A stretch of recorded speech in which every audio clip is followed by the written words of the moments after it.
샬롬, 이 시간 말씀 묵상의 자리에 나오신 여러분을 환영합니다. 누군가가 이런 말을 했다고 합니다. 인생을 살아가는 데는 오직 두 가지 방법이 있다. 하나는 아무것도 기적이 아닌 것처럼 살아가는 것이고, 다른 하나는 모든 것이 기적인 것처럼 살아가는 것이다. 지금 우리의 삶도 마찬가지인 것 같습니다. 모든 것을 기적이라고 생각하는 그런 삶이 있고요. 반대로 모든 것이 기적이 아니라 그저 그런 삶이라고 생각하는 삶이 있을 것입니다. 과연 이 두 인생 가운데 어떤 사람이 행복한 삶을 살 수 있을까요? 시편 107편 21절 말씀 보니까 이렇게 말씀을 하십니다. 여호와의 인자하심과 인생에게 행하신 기적으로 말미암아 그를 찬송할지로다. 아멘. 오늘도 하나님께서 우리에게 허락하신 인생의 기적으로 인해 주님께 영광 드리는 복된 날이 되시기를 축복합니다. 오늘의 말씀을 함께 보시겠습니다. 오늘의 말씀은 사무엘상 28장 5절부터 7절까지인데요. 화면을 통해 함께 보시겠습니다. 사울이 블레셋 사람들의 군대를 보고 두려워서 그의 마음이 크게 떨린지라. 사울이 여호와께 묻자오되 여호와께서 꿈으로도 우림으로도 선지자로도 그에게 대답하지 아니하시므로 사울이 그의 신하들에게 이르되 나를 위하여 신접한 여인을 찾으라. 내가 그리로 가서 그에게 물으리라 하니 그의 신하들이 그에게 이르되 보소서 엔돌에 신접한 여인이 있나이다. 아멘. 오늘 말씀 1절부터 보면 지금 블레셋과 이스라엘이 전쟁을 하려고 합니다. 그런데 블레셋 왕인 아기스가 이 다윗에게 자신의 충직한 신하가 되어서 이스라엘과 함께 맞서 싸워줄 것을 이야기합니다. 하지만 다윗은 2절에 그 아기스 왕에게 예스도 노도 아닌 애매모호한 말로 그 상황을 넘어갑니다. 블레셋과의 전쟁을 앞둔 이스라엘과 사울은 큰 두려움에 빠지게 되었습니다. 5절에 보니까요, 사울이 블레셋 사람들의 군대를 보고 두려워서 그의 마음이 크게 떨렸다라고 기록이 되어 있습니다. 그렇게 두려워 떨 때 사울은 또한 6절에 바로 하나님께 묻기 시작합니다. 하지만 하나님은 그에게 꿈으로도 우림으로도 선지자로도 대답하지 아니하십니다. 물론 이 구절만 보면 하나님은 우리의 기도에 반드시 응답하신다고 하셨는데 왜 저렇게 침묵하실까라고 하는 생각이 들 수 있습니다. 하지만 우리가 조금 생각을 해보면 사울이 그동안 하나님을 어떻게 섬겼는지, 그리고 그의 질투와 의심에 눈이 멀어서 자신의 왕권의 유지를 위해 하나님을 얼마나 멸시했는지 그런 모습을 많이 보았습니다. 또한 그는 정작 하나님의 음성과 말씀에 순종하기보다는 자신이 필요할 때만, 자신의 유익을 위해서만 하나님을 이용하려고 했다는 것이죠. 그러기에 하나님은 그런 사울을 버리셨고 그에게 응답하지 않으신 것입니다. 지금도 마찬가지입니다. 자신이 위급할 때, 자신이 필요할 때만 하나님을 찾으려 하는 이러한 사울의 본심을 잘 아셨기에 하나님은 그에게 어떠한 방법으로도 응답하지 않으셨습니다. 이 말씀을 보면서 우리도 우리의 신앙을 점검해 볼 필요가 있습니다. 과연 나는 나의 필요만을 위해서 하나님께 기도하고 있지는 않은가?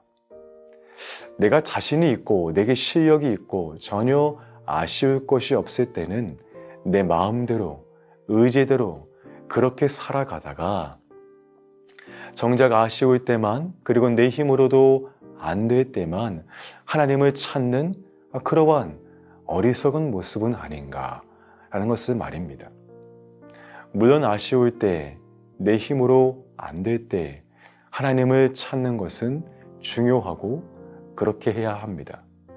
하지만 정작 그러한 상황에만 하나님을 찾는 신앙은 하나님을 내 유익을 위해, 내 유익 만족을 위해 이용하는 우상으로 삼을 수 있음을 기억해야 하는 것입니다. 그래서 우리는 기쁠 때나 힘이 있을 때나 내가 실력을 가질 때나 내가 부할 때나 가난할 때나 오직 하나님께서 주시는 은혜와 힘으로 살아갈 수 있도록 매 순간 주님께 그 은혜를 구해야 하는 것입니다.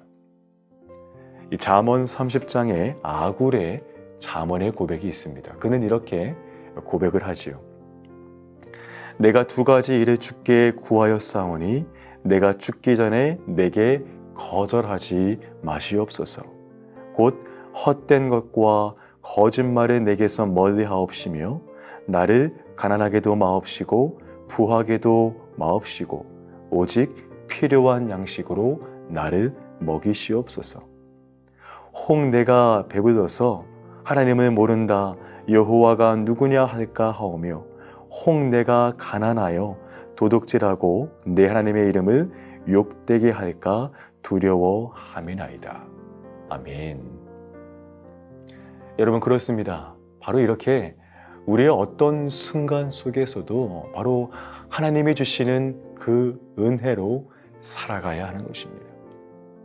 그런데 여기서 또 한 가지 생각을 해보면 하나님께서 그에게 응답하지 않으셨다 하더라도 때로는 하나님께서 우리에게 주시는 침묵이 응답이 될 수 있다는 것입니다.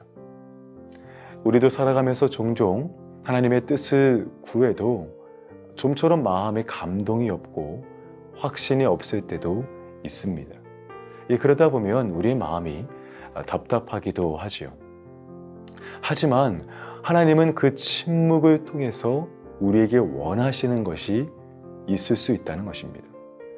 침묵하심으로 더욱 하나님을 기다리게 하시고 초조하고 두려운 마음으로 또 다른 실수를 하기보다는 그럴 때일수록 더욱 잠잠히 주님 앞에 나오기를 원하신다는 것입니다. 이 본문에서 사울은 다급하고 두려운 마음에 하나님께 묻습니다. 하지만 하나님은 어떠한 방법으로도 응답하지 않으십니다. 하지만 이렇게 다급하고 위급할 때 더욱 나의 뜻을 내려놓고 더욱 하나님의 뜻을 구할 수 있는 용기가 우리에게 필요한 것입니다. 그리고 그 기다림의 용기를 통해서 침묵 가운데 일하시며 여전히 우리와 동행하시며 우리와 함께하고 계시는 그 주님의 은혜를, 하나님의 선하신 능력을 믿음으로 바라볼 수 있는 그러한 은혜가 필요하다는 것입니다. 오늘 본문의 사울은 하나님께서 그에게 침묵하자 곧바로 신접한 여인을 찾습니다. 이로 인해서 더욱 그의 본심을 알 수 있는 것이죠. 하나님의 뜻을 구하고 그분의 뜻에 순종하기보다는 자신의 유익과 만족을 위해서만 하나님을 찾고 하나님이 아니면 얼마든지 다른 우상에 갈 수 있다는 그의 본심 말입니다.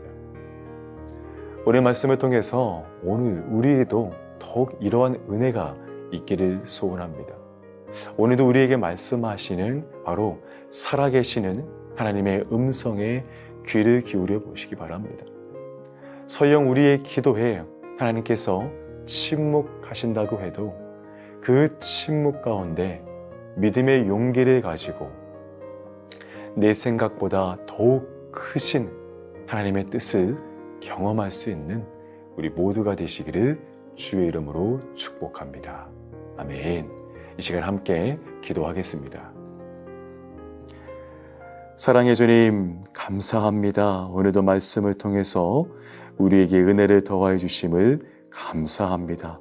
사울이 자신의 유익과 만족을 위해서만 하나님을 찾는 어리석은 모습을 보았사온데 우리도 역시 우리의 유익과 만족을 위해서만 하나님을 찾고 하나님께 기도하는 모습이 아닌 우리의 모든 생각과 계획을 주님 앞에 내려놓고 내게 말씀하시는 그 주님의 음성 가운데 더욱 순종할 수 있는 우리 모두가 되게 하여 주시옵소서.